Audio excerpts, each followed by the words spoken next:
মেয়েদের কোথাও মনে হয় শান্তি নেই। এক অদ্ভুত সমাজ আমাদের।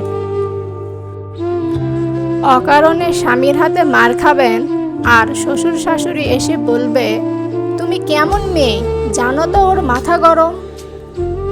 রাগের সময় ওর সাথে তর্ক কেন করো? নিজের বাবা মাকে বলবে মানিয়ে নিয়ে চল, মারুক কাটুক তোর ঘর। শ্বশুরবাড়ি আর স্বামীর মার কে মার বলে না, শাসন বলে। পাড়া প্রতিবেশী মিনিয়ে মিনিয়ে বলবে, মেয়েটির নিশ্চয় মনে হয় কোনো দোষ আছে, না হলে এত মার খায় নাকি।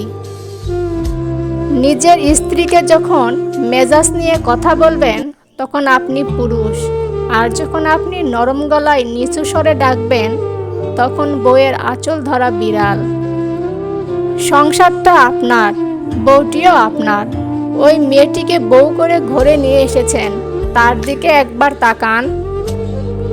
আপনি বাজার করে নিয়ে আসলে আপনিও খান, আপনার পরিবারও খায় তার কষ্ট করে রান্না করা খাবার।